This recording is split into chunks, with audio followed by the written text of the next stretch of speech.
Today marks the 13th anniversary of the deadly terror attack that took the lives of thousands of Americans. There are several remembrances taking place today right here in our area, including this one at Father Ryan High School. They began the morning with a celebration honoring first responders who lost their lives in the 9/11 terrorist attacks. There was a memorial prayer service that also included a tribute to the first responders in our area, many of whom are alumni of Father Ryan High School. And there are solemn remembrances taking place today at the site where the Twin Towers fell, also in Washington, D.C. and in Pennsylvania. Allison Harmlin has more now from New York. Families gathered at the World Trade Center for a moment of silence to mark the exact time 13 years ago the 9/11 terror attacks began. Lee Adler, Daniel Thomas Aplito. Relatives who lost loved ones read the long list of names of the victims. We love you, we miss you, and not a day goes by that we don't think of you. President Obama attended a ceremony at the Pentagon Memorial. 13 years after small and hateful minds conspired to break us, America stands tall and America stands proud. And relatives of victims aboard United Flight 93 gathered at the crash site in Shanksville, Pennsylvania.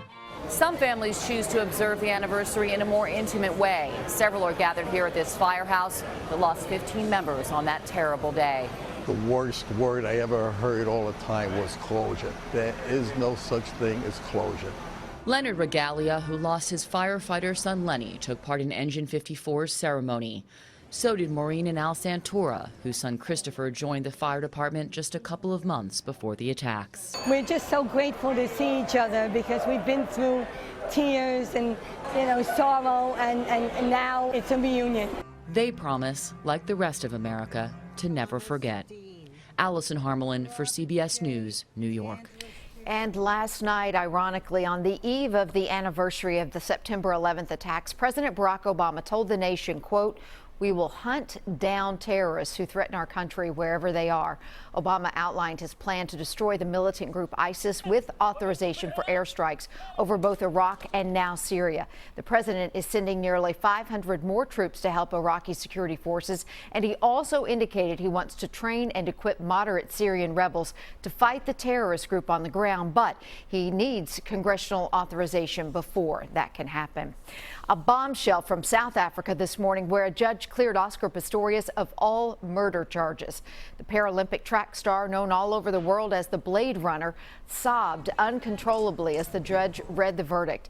With today's ruling, the judge said intention to shoot is different than intention to kill. Pistorius could still be convicted of manslaughter for killing his girlfriend on Valentine's Day of last year.